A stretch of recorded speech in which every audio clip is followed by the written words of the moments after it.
اعوذ باللہ من الشیطان الرجیم بسم اللہ الرحمن الرحیم ایاک نعبد و ایاک نستعین۔ السلام علیکم ویورز، میں ہوں آپ کا ہوسٹ کاشف خان اور آپ دیکھ رہے ہیں میرا یوٹیوب چینل کاشف وائس۔ آج کی میری اس کہانی کا عنوان ہے دو آرزو میں کٹ رہے۔ تو چلیں شروع کرتے ہیں۔ وہ اپنی ٹائی درست کرتے ہوئے کھڑوس باس کے کمرے کی جانب بڑھا۔ آخری رپورٹ میں تو کسی غلطی کی گنجائش ہی پیدا نہیں ہوتی، وہ میں نے خاصی ارک ریزی سے تیار کی تھی۔ پچھلے 15 دنوں میں کوئی چھٹی بھی نہیں کی، ہاں 2 دفعہ آفس سے ذرا جلدی نکلا تھا۔ وہ سوچ کے دائرے میں ڈوبتا ابھرتا کمرے میں داخل ہوا۔ سر میں آئی کم ان، جھجکی ہوئی آواز نے کمرے کے خشک ماحول میں ارتعاش پیدا کیا۔ آؤ برخوردار آؤ۔ باس کی گرم جوشی دیکھ کر اس نے داہنی جانب لگی کھڑکی سے باہر دیکھ کر تصدیق کی کہ آیا سورج مشرق سے ہی نکلا ہے۔ وہ باس کے ہاتھ کے اشارے کے تابع کرسی پر بیٹھ گیا۔ نوجوان، تم نے تو کمال کر دیا، ایسی شاندار رپورٹ تیار کی کہ میرا جی خوش ہو گیا۔ میں تمہارے لیے وہی جذبات رکھتا ہوں جو ایک ننھے سے بچے کے اپنے کھلونے کے لیے ہوتے ہیں، لہٰذا اب تمہارے پاس صرف 2 صورتیں ہیں، یا تو میری بیٹی سے شادی کر لو اور اس فم کو اپنے زرخیز دماغ سے بام عروج تک پہنچاؤ، یا پھر تمہیں اس نوکری کو لال کاغذ کے ساتھ خیر بات کہنا پڑے گا۔ لال کاغذ سمجھتے ہو؟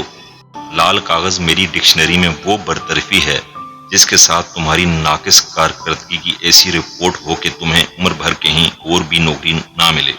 اظہر، جس کی نظریں باس سے ہٹ ہٹ کر ان کی کرسی کی پشت پر ترچھی کھڑی ان کی بیٹی انیزا کے بالوں پر پھسل رہی تھی، وہ ششدر رہ گیا۔ قسمت اس پر کبھی ایسے بھی مہربان ہوگی، اسے اندازہ ہی نہیں تھا۔ چھپڑ پھاڑ کر زبردستی سر پر آن پڑنا کسے کہتے ہیں، اسے آج سمجھ آئی۔ اس کی سم بکم امئی کیفیت دیکھ کر باس اپنے پرانے لبادے میں واپس آیا۔ تمہارا یہ فرم چھوڑنے کا ارادہ ہے یا گھر بسانے کا؟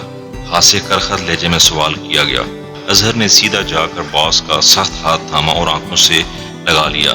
پاپا، یہ تو میرے لیے بہت فخر کی بات ہوگی کہ میرا رشتہ آپ سے جڑ جائے۔ اس نے فوراً نئے رشتے کے حوالے سے نیا نام دیا۔ مجھے تم سے یہی امید تھی، رشتہ طے ہو ہی گیا ہے تو میری طرف سے تحفہ بھی رکھ لو۔ نیچے BMW کھڑی ہے، یہ اس کی چابی ہے۔ باس نے 32 دانتوں کی نمائش کرتے ہوئے چابیاں اظہر کو دی۔ ڈیڈی، رشتہ میرا طے ہوا ہے اور راز و نیاز آپ کر رہے ہیں۔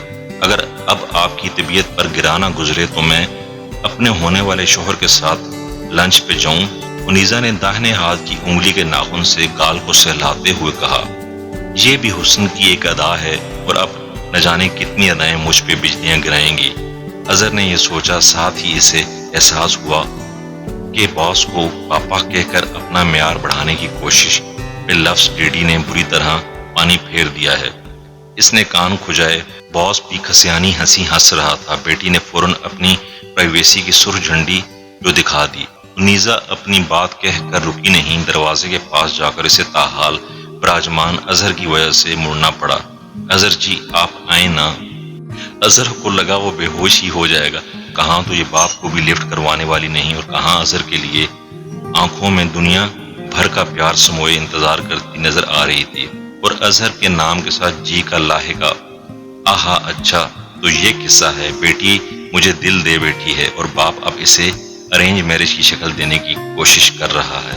خود اعتمادی کا پرندہ کہیں دور سے اڑ کر اظہر کے جسم میں حلول کر گیا۔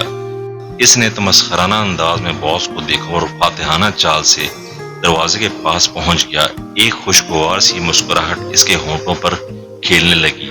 یہ وہ لڑکی تھی جو دفتر میں آتی تو کوئی نظر بچا کر بھی دیکھنے کی کوشش نہ کرتا۔ اس کا نخرہ اور انداز دوسروں کو تم بھی کرنے کے لیے کافی تھا۔ وہ دونوں آہستہ آہستہ چلتے باہر آ گئے۔ سورج بادلوں میں چھپ چکا تھا۔ ٹھنڈی ہوائیں طیبہ کے بالوں کو اظہر کی پلکوں تک اچھالتی لے جا رہی تھی۔